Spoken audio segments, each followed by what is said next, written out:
देखो LC oscillation फिर से एक्सप्लेन कर देता हूँ।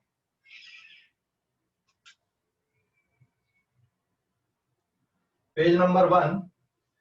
कल अपन ने एलसी ऑसिलेशन पढ़े थे, मैं पूरा नहीं बट कुछ बेसिक कैलकुलेशन वाला पोर्शन में एक्सप्लेन कर रहा हूँ। यहाँ पे एक चार्ज कैपेसिटर लिए आपने, ठीक है, और कंप्लीटली चार्ज है, और यहाँ पे एक इंडक्टर कॉइल लिए, ठीक है, ये इंडक्टर कॉइल लिए, यहाँ पे आपने एक की लगा दिया, और अभी charge Q not minus Q not, capacity C, potential is V not अभी, और मैक्सिमम चार्ज जो है कैपेसिटर पे दैट इज क्यू नॉट, ठीक है ना।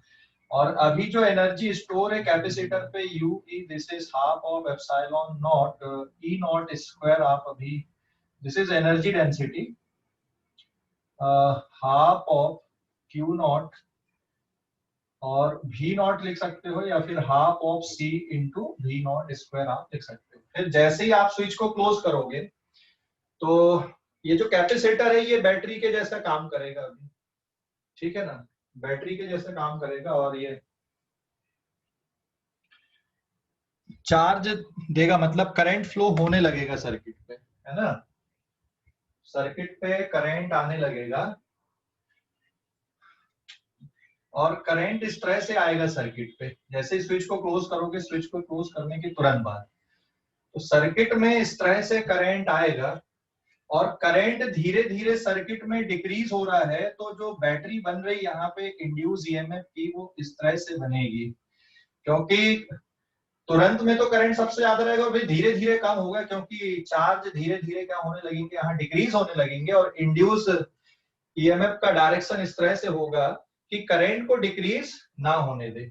तो यहाँ पे सर्किट में जो करंट फ्लो होगा इट इज डिक्रीजिंग, और इसलिए मैंने यहाँ पे इंड्यूस ईएमएफ का जो बैटरी है वो इस तरह से बनाया है यहाँ पे, ठीक है।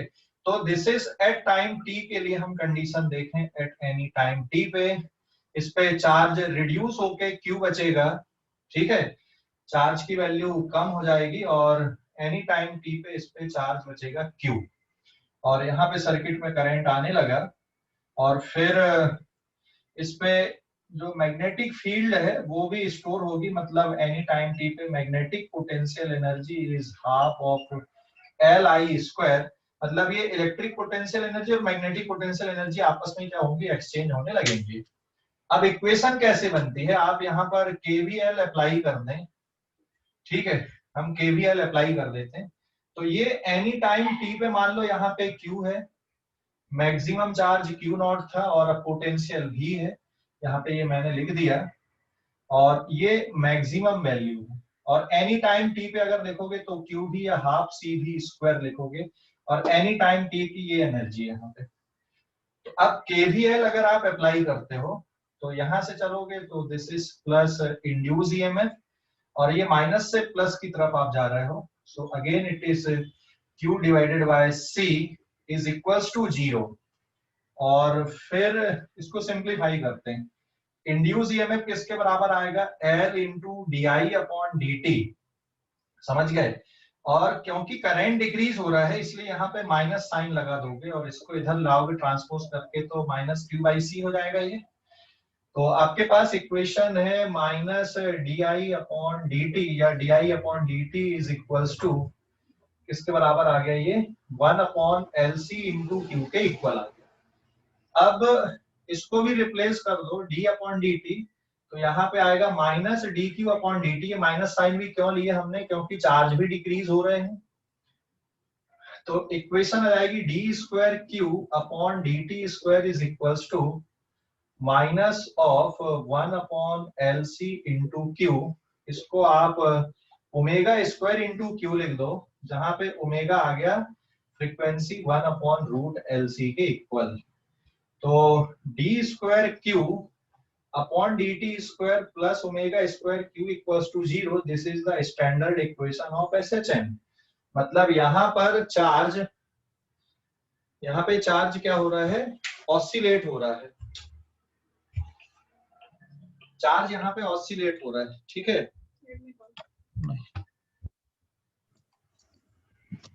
ठीक है, चार्ज यहाँ पे ऑसिलेट हो रहा है, और कैसा ऑसिलेट हो रहा है चार्ज यहाँ पे, सिंपल हार्मोनिकली चार्ज यहाँ पे ऑसिलेट हो रहा है, ठीक है। और इसमें चार्ज की जो इक्वेशन आएगी, this is given by Q not, फिर कॉस ओमेगा टी, या साइन का फंक्शन भी बनता, ठीक है। या तो साइन का फंक्शन बनाते, लेकिन मैंने कॉस का क्यों लिखा यहाँ पे, क्योंकि t इक्वल्स टू 0 पे कैपेसिटर पूरा चार्ज था। तो this is since at t equals to 0 पे q की वैल्यू q नॉट है, इसलिए आपने कॉस का फंक्शन दिया है यहाँ पे। और अगर करंट की वैल्यू चाहिए तो आप इसको डिफरेंशिएट कर दो dq अपॉन dt, तो करंट की वैल्यू हो जाएगी माइनस क्यू नॉट ओमेगा, और साइन ओमेगा टी आप इसको minus I not sine omega T लिख सकते हो, जिसमें what is I not here, I not is equals to Q not into omega. तो आई नॉट की जो वैल्यू आएगी यहाँ पे सॉल्व करने पे आगे आपका करंट कितना फ्लो हो रहा है, Q not into omega, this is the maximum current. और करंट एक्चुअल में टाइम का फंक्शन है, तो जैसे चार्ज यहाँ पे टाइम का फंक्शन है, मतलब कॉस का फंक्शन है, वैसे करंट यहाँ पे किसका फंक्शन बन गया, I is equals to minus I not sine omega T के फॉर्म पे। तो करंट इस तरह से फ्लो होगा और चार्ज यहाँ पे इस तरह से आएगा, मतलब चार्ज या फिर करंट ये सिंपल हार्मोनिकली क्या हो रहे हैं, यहाँ पे ऑसिलेट हो रहे हैं, सिंपल हार्मोनिकली ऑसिलेट हो रहे हैं, ठीक है। समझ गए या डाउट है अभी भी, बोलो।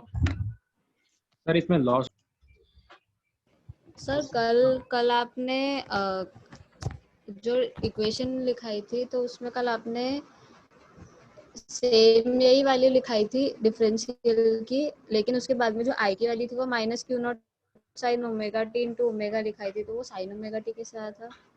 अरे इसको डिफरेंशिएट कर कॉस को, कॉस का डेरिवेटिव क्या होता है, माइनस साइन। अच्छा उसका हाँ वापस से डिफरेंशिएशन किया, वापस से लिखो मैंने, ठीक है देख लो, डिफरेंशिएट किया ना यहाँ पे, समझ गया।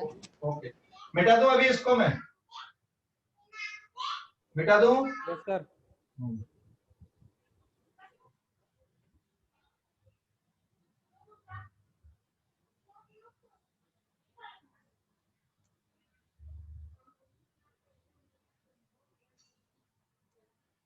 पेज नंबर 2, अब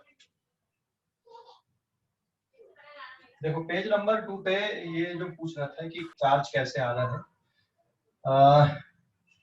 अभी t इक्वल्स टू 0 पे कैपेसिटर पूरा चार्ज है, और की को आपने जस्ट क्लोज किया अभी, तो इस पे प्लस क्यू नॉट और माइनस क्यू नॉट, की को बेटा जस्ट क्लोज किया, मतलब जो भी एनर्जी स्टोर है यहाँ पे इस फॉर्म पे मैग्नेटिक एनर्जी नहीं है, जो भी एनर्जी वो इलेक्ट्रोमैग्नेटिक फॉर्म पे, this is half of Q not into Q not square upon C, या फिर half of C V not square के फॉर्म पे, मतलब पूरा पोटेंशियल वी नॉट है अभी। ये t इक्वल्स टू 0 की कंडीशन है, हाँ this is at t equals to 0। फिर t इक्वल्स टू t/4 पे ये पूरा जो एनर्जी है वो यहाँ पे आ जाएगी, मतलब कैपेसिटर पूरा डिस्चार्ज हो जाएगा, q इक्वल्स टू 0 हो जाएगा, और जो एनर्जी स्टोर है वो अब मैग्नेटिक फील्ड के फॉर्म पे होगी, let the direction is like that. तो यहाँ पे जो एनर्जी आएगी अब वो ub के फॉर्म पे होगी, this is half of l I not square आप जिसको लिखोगे, और फिर यहाँ पर से अब 3t/4 पे, तो 3t/4 पे फिर से सिचुएशन ऐसी आएगी कि कैपेसिटर ये पूरा डिस्चार्ज हो जाएगा, कैपेसिटर पे पूरी एनर्जी आएगी, लेकिन यहाँ पे प्लस क्यू नॉट और इसमें माइनस क्यू नॉट, मतलब जो डायरेक्शन है इलेक्ट्रिक फील्ड का वो रिवर्स हो जाएगा, ये ऐसा डायग्राम बनेगा फिर, ठीक है।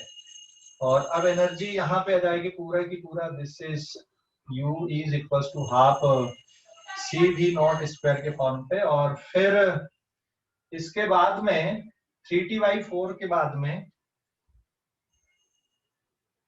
3t/2, सॉरी ये गलत लिख दिया, t/4 ये आएगा t/2 पे, और ये 3t/4 पे। अब 3t/4 पे कैपेसिटर पूरा डिस्चार्ज हो जाएगा, q इक्वल्स टू 0, जो एनर्जी रहेगी वो इस पे रहेगी, ठीक है, मतलब मैग्नेटिक पोटेंशियल एनर्जी के फॉर्म पे आएगी।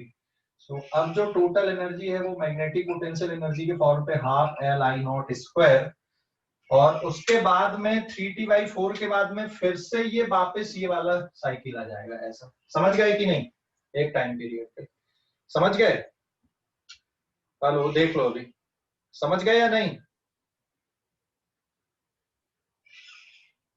हेलो, समझ गए? आ गए।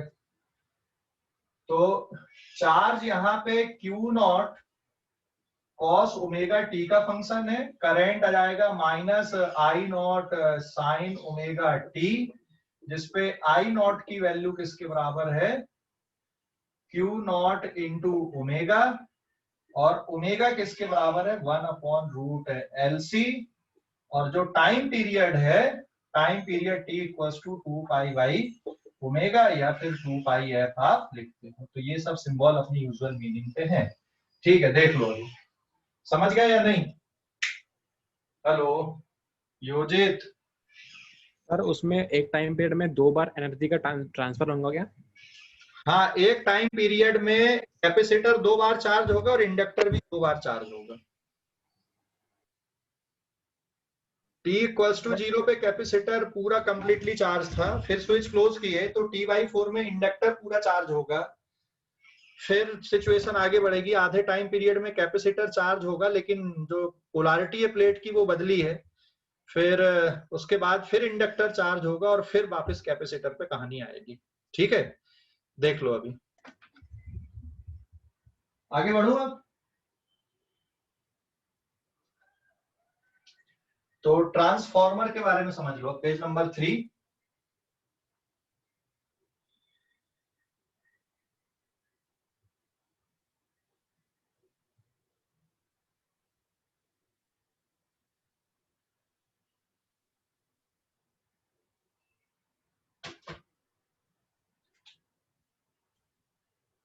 पेज नंबर 3 नाउ हेडिंग है transformer.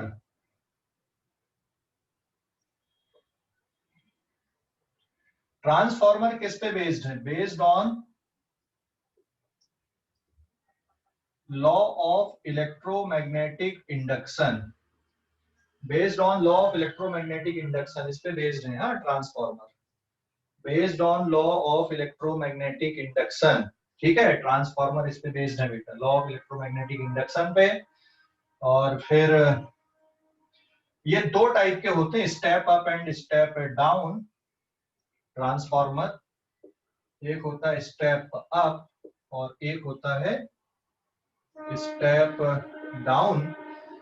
Work only for alternating current, works for AC, मतलब ऑल्टरनेटिंग करंट के लिए वर्क करते हैं। बट ऑल्टरनेटिंग करंट अभी बताने वाला हूं क्योंकि हमने प्रिंसिपल इलेक्ट्रोमैग्नेटिक इंडक्शन का लिए, इसलिए हम पहले अभी देख ले रहे हैं। स्टेप अप में जो वोल्टेज होता है इनपुट और आउटपुट का, वो बढ़ जाता है। तो यहाँ पे मैं ट्रांसफार्मर की कोर यहाँ पे बना दे रहा हूँ, फिर जिसमें बाइंडिंग लगी होती है।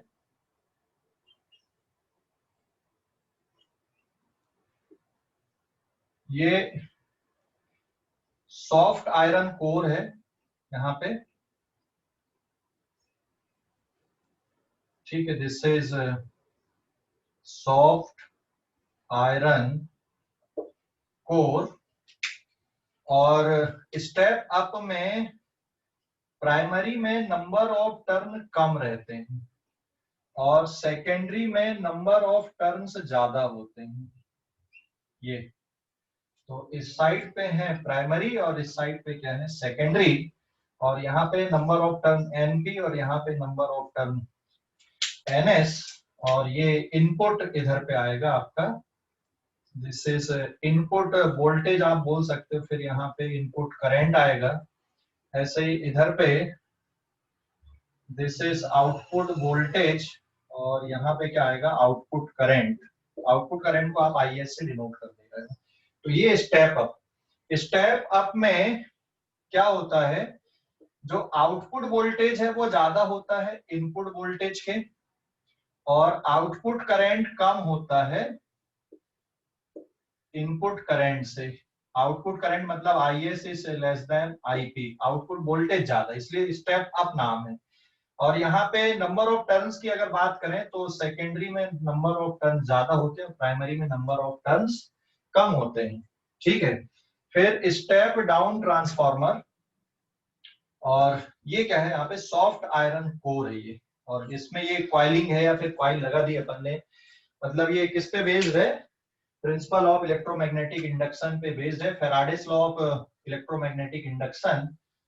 और ये इनका जो फ्लक्स है प्राइमरी का, ये सेकेंडरी कॉइल के साथ भी एसोसिएट होता है, तभी तो ये वर्क करेगा, मतलब इंड्यूस ईएमएफ की कहानी है अल्टीमेटली यहाँ पे। ठीक है, and in case of step down transformer,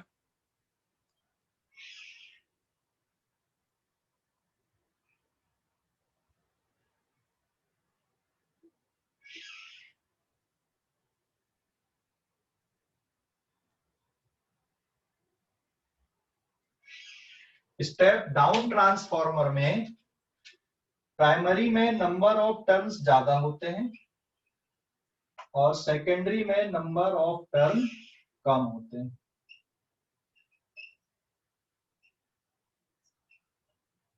ये इनपुट वोल्टेज और ये आउटपुट वोल्टेज, ये प्राइमरी ये secondary, number of turn in primary number of turn in secondary. इस पे step down, output voltage input से कम और output current is greater than current of input. Input current से मतलब IS, यहाँ पे करंट IS लिखोगे आप, is greater than that in primary coil. तो ये प्राइमरी का करंट है या फिर इनपुट करंट है, आप इसको ऐसे ले लो। ठीक है, यहाँ पर भी जो फ्लक्स है, प्राइमरी का फ्लक्स सेकेंडरी के साथ एसोसिएट होता है। ठीक है ना, दोनों में, मतलब Faraday's law of electromagnetic induction इस पे लगने वाला है। Faraday's law of electromagnetic induction लगेगा। हाँ,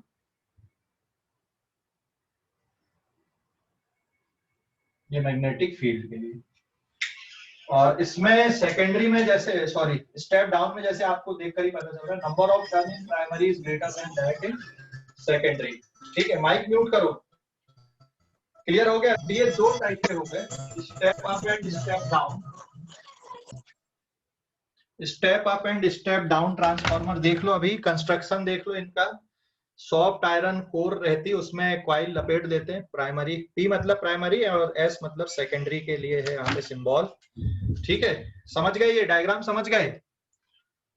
दोनों टाइप के ट्रांसफार्मर का डायग्राम समझ गए, step up and step down. P किसके लिए है? P फॉर प्राइमरी और S फॉर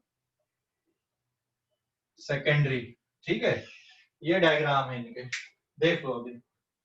हेलो, कोई डाउट बेटा अभी इस पे, डायग्राम पे कोई डाउट? फिर अब डेरिवेशन कर रहा है, क्वेश्चन डेरिवेशन कर रहा है इसके लिए, रिलेशन के लिए कि इनपुट और आउटपुट वोल्टेज में क्या रिलेशनशिप आती है, करंट में और इस पे नंबर ऑफ टर्न्स में क्या रिलेशनशिप आती है। तो ये ट्रांसफार्मर का बेसिक पार्ट हो गया। किस पे बेस्ड है? लॉ ऑफ इलेक्ट्रोमैग्नेटिक इंडक्शन, मतलब प्रिंसिपल क्या है इसका? Faraday's law of electromagnetic induction. This can also be written as this is the principle. ठीक है, ये प्रिंसिपल भी बोलेंगे हम, Faraday's law of electromagnetic induction या लॉ ऑफ इलेक्ट्रोमैग्नेटिक इंडक्शन का केस। ठीक है, ले लो अभी इस पेज का स्क्रीनशॉट लो, इस पेज का स्क्रीनशॉट ले लो।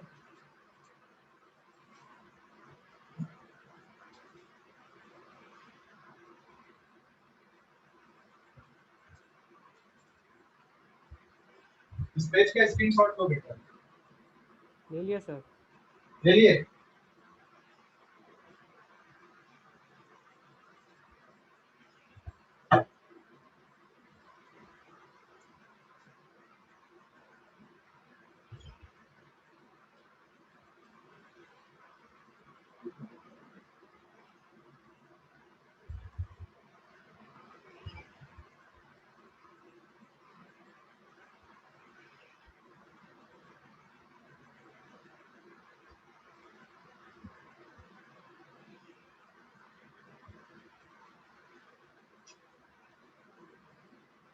हो गया ना?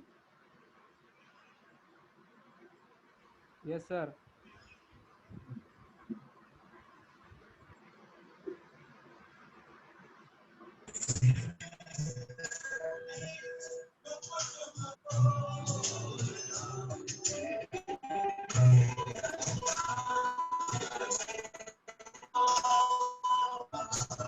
आयुष माइक म्यूट करो यार।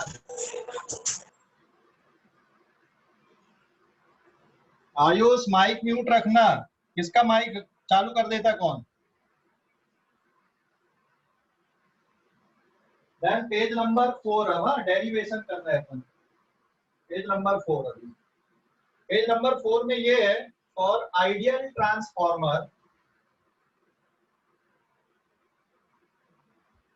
फॉर आइडियल ट्रांसफॉर्मर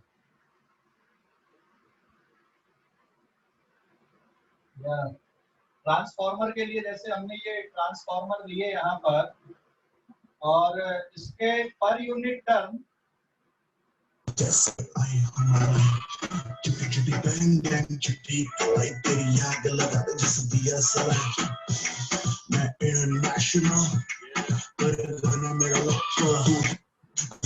मैं तेरा काका तू मेरी कोको।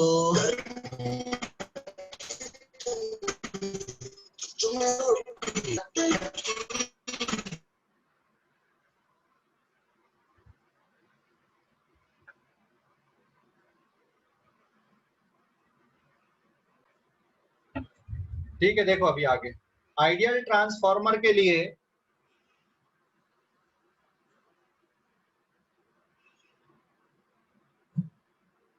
ये जैसे ट्रांसफॉर्मर लिए अपन ने, तो पर यूनिट टर्न जो फ्लक्स हो रहा है ये प्राइमरी और इधर पे सेकेंडरी के लिए, और ये मैग्नेटिक फील्ड हो गई यहाँ पर, ठीक है। तो flux per unit turn in primary is equals to flux per unit turn in secondary, ये होता है। So flux per unit turn in primary is equals to flux per unit turn in secondary। ये valid है, हाँ ये equation valid है।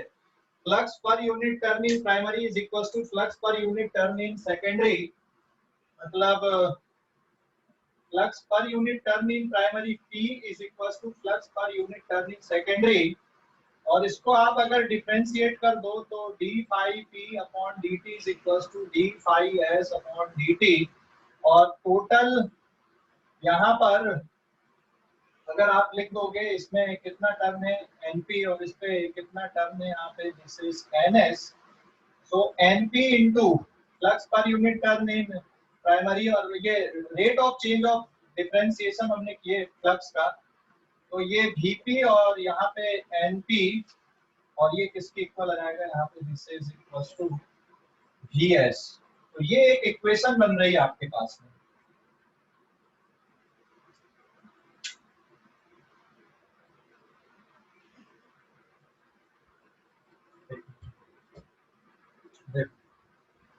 Flux per unit turn in primary equals to flux per unit turn in secondary, और इसको अगर हम differentiate कर दें तो टोटल फ्लक्स इन प्राइमरी और टोटल फ्लक्स इन सेकेंडरी, ये टर्म किसके इक्वल आ जाएगा? मान लो ये टोटल फ्लक्स है प्राइमरी में, ये टोटल फ्लक्स है सेकेंडरी में, तो फ्लक्स पर यूनिट टर्म मतलब phi p upon np and phi s upon ns, आप इतना लिखोगे इसको तो इक्वेशन क्या बनेगी बेटा? This implies that d upon dt of phi p equals to d upon dt of phi s, और यहाँ पे 1 अपॉन np और राइट साइड पे क्या आएगा 1 अपॉन ns। तो ये इक्वेशन किस में रिड्यूस हो जाएगी? 1 अपॉन np और phi p मतलब vp, और यहाँ पे 1 अपॉन ns, और ये किस में रिड्यूस हो जाएगी? यहाँ पे vs में।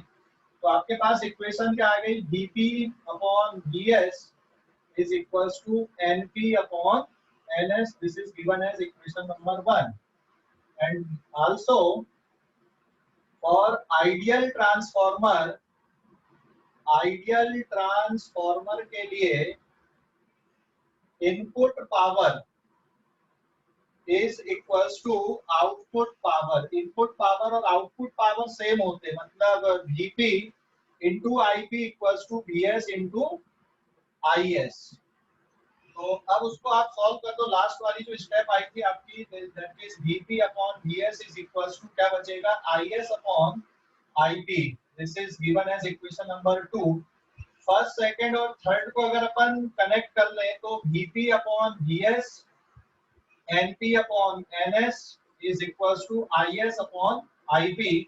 ये इक्वेशन से हम ट्रांसफार्मर के क्वेश्चन आंसर्स को सॉल्व कर लेते हैं। ठीक है, देख लो अभी इन इक्वेशन से हम ट्रांसफार्मर के क्वेश्चन आंसर सॉल्व कर लेते हैं बेटा। देख लो अभी। हेलो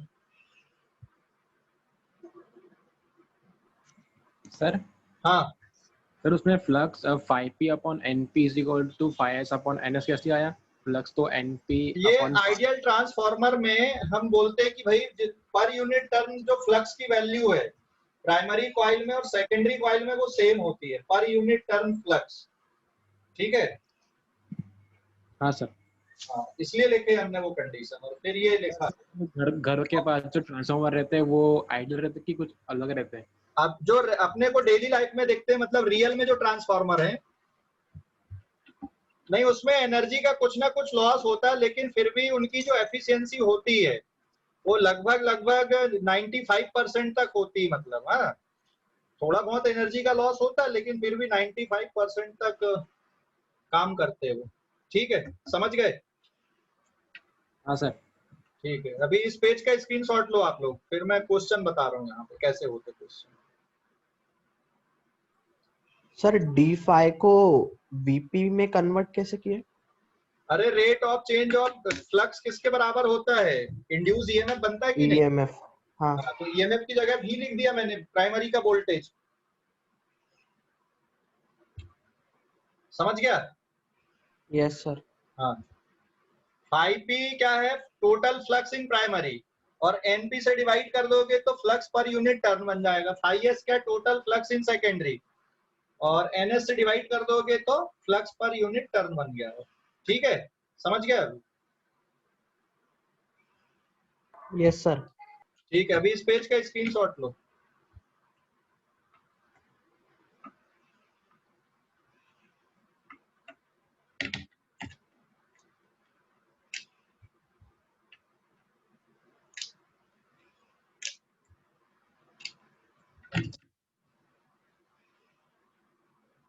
अभी क्वेश्चन देखो अब इसके। हाँ,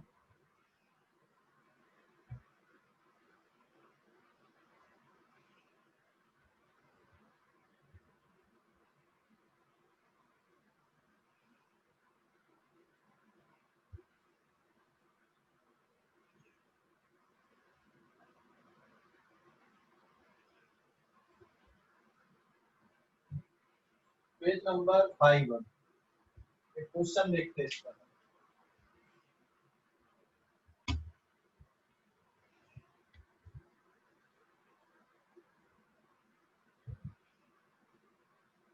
क्वेश्चन बहुत आसान होते हैं ट्रांसफार्मर के।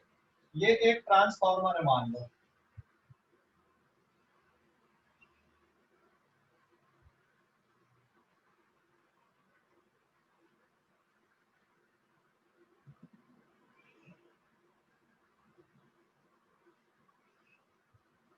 ठीक है। प्राइमरी में टर्न है 200 और सेकेंडरी में टर्न है 400 या फिर 1000। क्लियर हो गया? प्राइमरी में वोल्टेज है 100 वोल्ट, तो सेकेंडरी में कितना वोल्टेज होगा ये बताना है। सेकेंडरी में कितना वोल्टेज होगा, समझ गया क्वेश्चन? प्राइमरी में 200 टर्न, सेकेंडरी में 1000 टर्न। प्राइमरी में अगर 100 वोल्ट है तो सेकेंडरी में कितना आएगा? तो सॉल्व कैसे करोगे? Direct Vp upon VS is equals to NP upon NS। Clear हो गया कि नहीं? और अगर मान लो इनपुट करंट 5 एम्पियर है तो आउटपुट में करंट कितने का होगा? अगर इनपुट करंट 50 एम्पियर है, हाँ कैसे करोगे, इक्वल्स टू आता है फिर IS डिवाइडेड बाय IP। पहले ये दो इक्वेशन को ले लो, VP कितना वोल्ट है 100 वोल्ट डिवाइडेड बाय VS, और NP नंबर ऑफ टर्न कितने यहाँ पे 200 अपॉन 1000, ये कैंसिल हो गया, 2 5 10, तो VS is equals to 500 volt. Output current ज्यादा, मतलब ये कौन सा ट्रांसफार्मर है, स्टेप अप वैसे नंबर ऑफ टर्न से देखकर भी पता चल रहा है। दूसरा, अब आप NP divided by NS is equals to IS divided by IP लगा दो, तो NP is 100 divided by 1000 what is IS नहीं पता, और IP कितना है 50 एम्पियर है। इसको सॉल्व कर दो, ये 2 जीरो से 2 जीरो, 1 जीरो से 1 जीरो चला गया, what is IS। Secondary coil में करंट कितने का आ रहा है 5 एम्पियर का आ रहा है। इस तरह से करना है, देख लो अभी जल्दी से क्वेश्चन, इस तरह से सॉल्व करना है। देखो बहुत आसान होते क्वेश्चन इसके।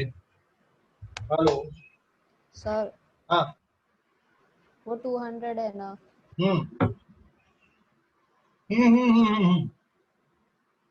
एक मिनट, यहाँ पे 200 है, अपन ने 100 लेके कर दिए क्या? तो यहाँ पे बस चेंज करना, ये जीरो गया, ये जीरो गया, 510, ठीक है 10 एम्पियर। क्वेश्चन ऐसे रहते हैं, सिंपल से क्वेश्चन रहते हैं, इसके ज्यादा कुछ नहीं है। समझ गए ट्रांसफार्मर के बारे पे? देख लो अभी,